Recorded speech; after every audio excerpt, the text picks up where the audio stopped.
Assalamualaikum warahmatullahi wabarakatuh.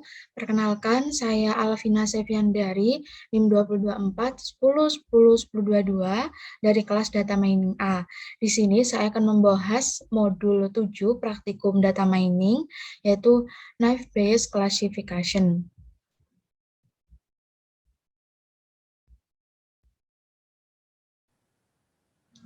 Selanjutnya, kita langsung masuk ke soalnya. Nah, di sini kita diminta untuk melakukan dan menjelaskan klasifikasi knife bias pada dataset adult.csv dengan ketentuan dan langkah-langkah sebagai berikut. Nah, di sini diminta untuk yang pertama ada data processing, yang kedua ada modeling, dan yang terakhir ada perhitungan manual. Nah, langsung saja kita masuk untuk data processing-nya terlebih dahulu. Nah, di sini sama seperti biasanya, kita akan melakukan import library terlebih dahulu yang nantinya akan digunakan untuk melakukan data processing dan modeling. Nah, di sini yang pertama saya akan menggunakan Pandas, misalnya ada NumPy, ada Seaborn, dan ada Matplotlib. Plot. Nah, saatnya ada import escalon from escalon.model selection import train test split. Nah, ini digunakan untuk membagi dataset menjadi data training dan data testing. Selanjutnya ada from escalon preprocessing import min-max scalar. Nah, ini digunakan untuk normalisasi min-max. Dan ada from escalon import label encoder. Nah, ini digunakan untuk melakukan encoding data. Dan yang terakhir ada from escalon knife bias import Gaussian NB. Ini adalah digunakan untuk algoritma knife bias dengan model Gaussian NB. Nah, untuk soal yang pertama, untuk data processing, yaitu adalah load dataset adult CSV dan buang feature yang tidak dibutuhkan, serta rapikan dataset. Nah, yang pertama, kita upload dulu file adult CSV-nya di sini.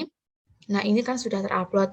Saatnya kita bisa copy paste dan masukkan ke dalam sini, yaitu menggunakan function pd.read.csv content adult csv df adult. Nah, di sini ini merupakan dataset atau dataset adult yang sudah kita load tadi. Nah, di sini ada beberapa fitur-fitur yang ada di dataset adult csv. Nah, selanjutnya kita akan merapikan dataset. Nah, di sini ada beberapa value yang ada dalam feature itu tidak terdeteksi ya, seperti ini. Nah, ini adalah hanya string tanda tanya. Nah, ini seperti ini. Nah, itu akan saya hilangkan karena tidak ada datanya atau tidak lengkap.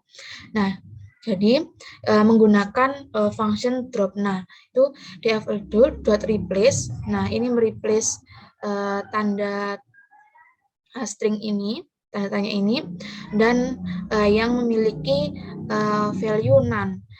Kita in place true, drop na, axis 0, maksudnya 0 itu adalah baris. Jadi baris yang mengandung tanda tanya ini dan none itu akan kita hapus. Saatnya print df_shape. Nah, tadi kan dataset yang kita load tadi ada 480.842 row dan 15 kolom. Nah, sehabis kita drop untuk dataset yang tidak ada value-nya, itu tersisa 450.222 rows dan 15 kolom. Nah, selanjutnya untuk nomor 2, yaitu batasi dataset hanya pada data yang memiliki umur 25 tahun sampai 40 tahun. Nah, di sini kita menggunakan slice, itu di sini ada variabel slice underscore adult sama dengan df adult age. Nah, di sini hanya kita hanya mengambil kolom age saja, yaitu lebih dari 24 dan kurang dari 41, yaitu di antara value ini. Nah, selanjutnya dfadult.reset index drop through in place through search adult.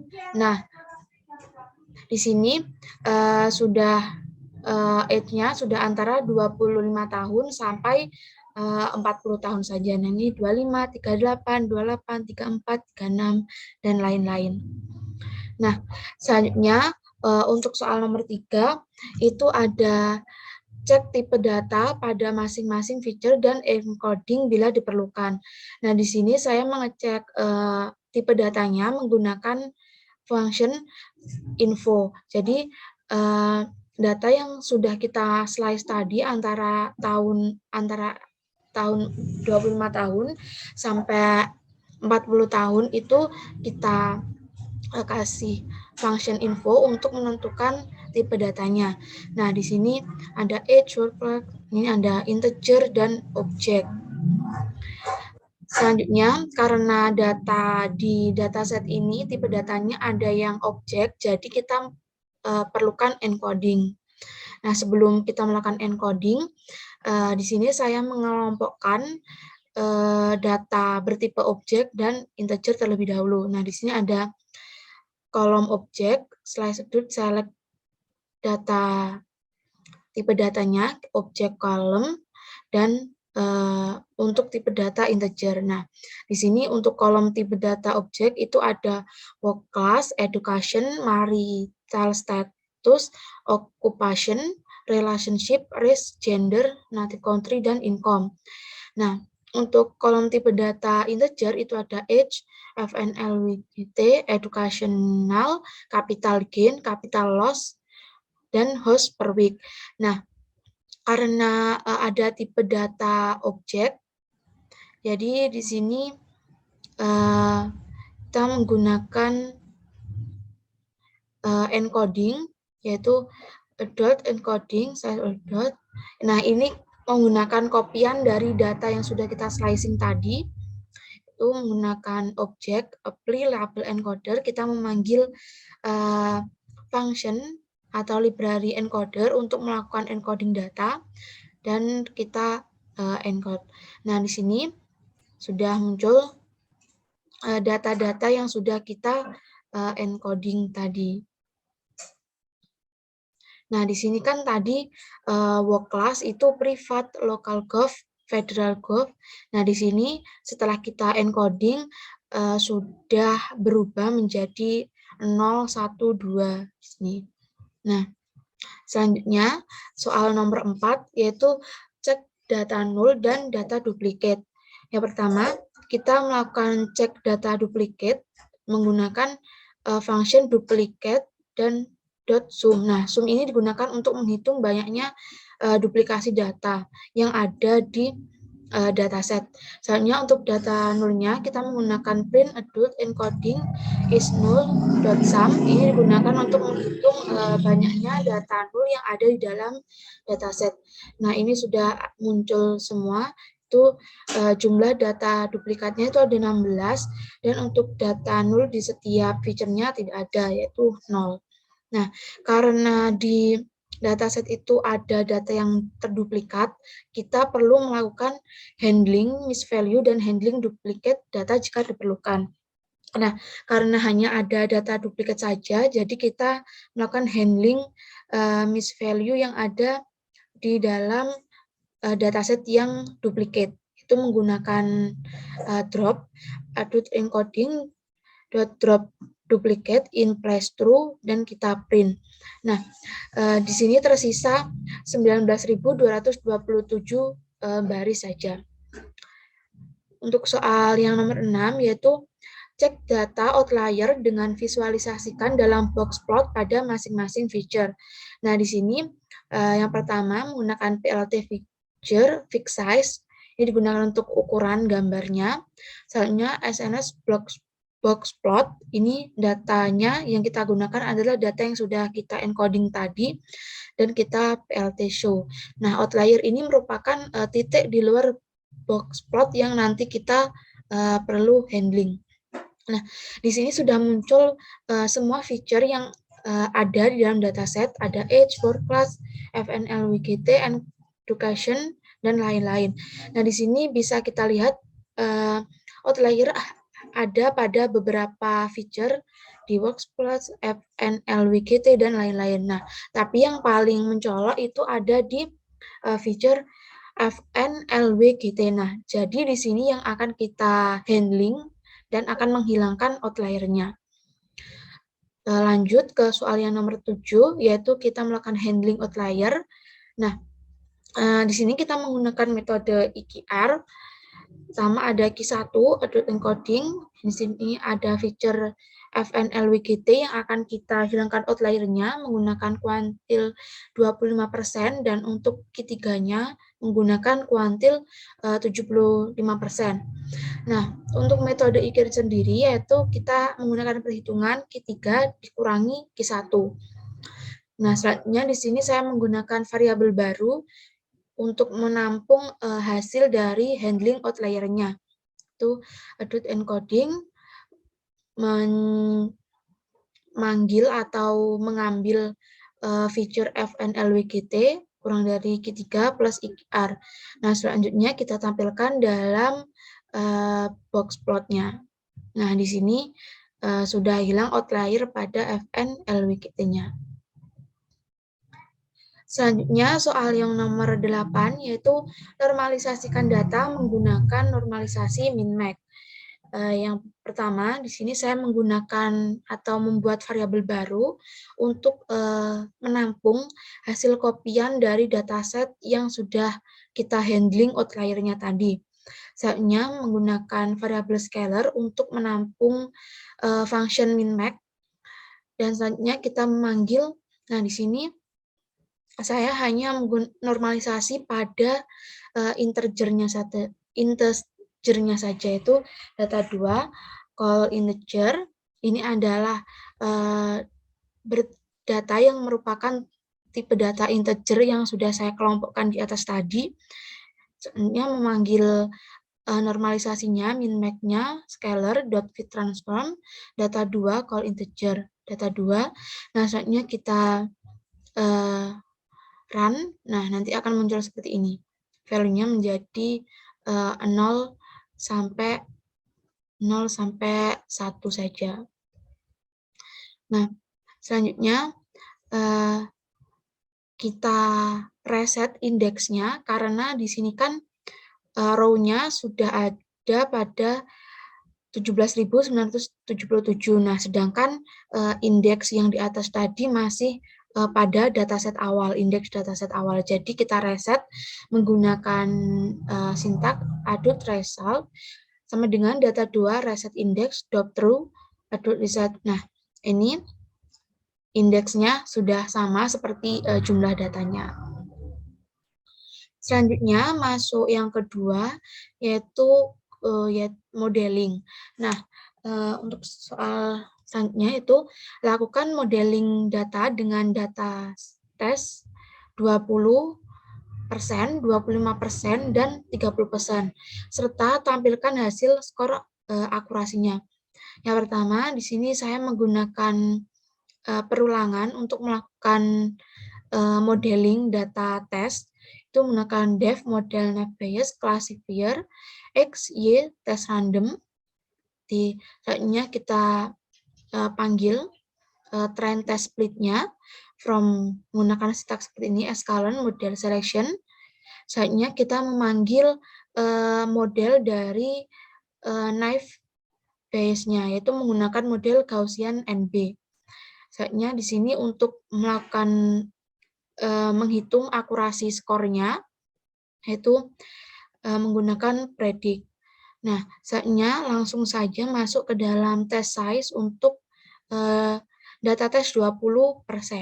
Nah, di sini X-nya, nah di sini kan kelasnya income, jadi yang kita hitung adalah income-nya saja. Itu income, X is 1, adult result income 0,2-nya data tes yaitu 20% dan random state-nya 100. Nah, di sini 80 atau hasil akurasinya itu untuk test size-nya 20% itu adalah 80%. Nah, saatnya untuk test size 25% tinggal mengganti ini saja, yaitu 0,25, dan hasilnya 80,044493. Dan yang terakhir ada test size 30%, yaitu menggunakan test size 0,3 dan random state 100, ini menghasilkan 79,81099 untuk akurasinya. Jadi ini adalah akurasi untuk data tes 30%, 25%, dan 20%. Lanjut untuk soal yang selanjutnya, itu adalah perhitungan manual, yaitu lakukan modeling secara manual, boleh menghitung di kertas, Excel, spreadsheet, namun tidak diperbolehkan menggunakan coding. Selanjutnya, diminta untuk menentukan hasil keputusan sesuai pernyataan di soal, yaitu jika terdapat data interpol, tajir, baik, jempol, dan yang untuk B itu ada B ajasi, B ajasi, B ajasi, dan B ajasi, dan yang terakhir adalah B ajasi, agak tajir, toksit, dan B ajasi. Nah, langsung saja kita masuk dalam Excel-nya. Nah, ini merupakan dataset yang akan kita gunakan nanti. Nah, di sini ada 20 dataset yang memiliki 4 atribut reguler dan memiliki 1 kelas. Nah, atribut regulernya itu apa saja? Yaitu ada kecerdasan, harta, perilaku, dan kesetiaan. Nah, untuk kelasnya itu ada keputusan. Atribut reguler itu merupakan atribut yang akan bisa digunakan untuk menunjang keputusan. Selanjutnya kita masuk pada yang pertama, yaitu menurut pelatihan tersebut, bila terdapat data Pinterpol, tajir, baik, dan jempol. Nah, di sini jadi data testingnya itu untuk kecerdasan, ada Pinterpol, harta, tajir, perilaku baik, dan kesetiaannya jempol. Nah, di sini yang pertama kita akan menghitung dulu probabilitas antara kelas, yaitu kelas gas lamar dan kelas hemdibket dulu. Untuk probabilitas dari kelas gas lamar itu sendiri ada 0,5 karena jumlah dari peluang muncul gas lamar itu ada 10 per 20. 20 itu adalah jumlah dari datasetnya. Nah, untuk probabilitas dari kelas hemdibket dulu juga sama, yaitu 10 per 20, yaitu 0,5. Selanjutnya kita masuk langsung ke sini. Untuk kecerdasan Pinterpol untuk kelas gas lamar. Nah, di sini ada 9 per 10. 9 itu diambil dari kecerdasan yang Pinterpol dan pada keputusan gas lamar. Nah, selanjutnya untuk hartanya itu ada tajir gas lamar, itu ada 0,5, yaitu selanjutnya ada baik gas lamar, ini ada 0,5 juga, dan yang terakhir ada kesetiaan jempol itu ada 7 per 10, jadi 0,7. Selanjutnya, di sini kita bisa kalikan dan akan menghasilkan 0,07875. Nah, untuk kelas hemdibket dulu juga sama kita hitungnya, yaitu pada kecerdasan Pinterpol kelas hemdibket dulu ada 1 per 10. Untuk harta, tajir, hemdibket dulu ada 2 per 10. Untuk perilaku baik, hemdibket dulu 2 per 10. Dan jempol, kelas hemdibket dulu ada 3 per 10. Selanjutnya kita kali di sini, dan akan menghasilkan 0,0006. Nah, untuk menentukan keputusannya itu ada pada gas lamar atau pada kelas hemdibket dulu, itu kita bisa lihat antara dua ini. Nah, apabila keputusan itu terjadi apabila akurasinya di sini itu tinggi, jadi kita bisa ambil data yang paling tinggi. Nah, di sini kan yang tinggi itu ada pada probabilitas pada gas lamar. Jadi, untuk keputusannya itu merupakan gas lamar. Nah, untuk soal yang kedua, yaitu bagaimana hasil keputusan menurut pelatihan bila terdapat data kecerdasan B. Ajasi, harta B. Ajasi, perilaku B. Ajasi, dan kesetiaan B. Ajasi. Nah, yang pertama sama kita menentukan probabilitas antara kelas gas lamar dan kelas Hemdibir dulu. Nah, itu ada 5/10, 10/20, dan 10/20. Itu 0,5 dan 0,5.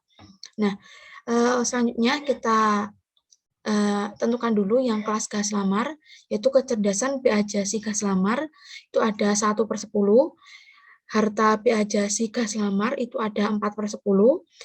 Perilaku B. Ajasi gas lamar ada 3/10, dan kesetiaan B. Ajasi gas lamar itu 3/10.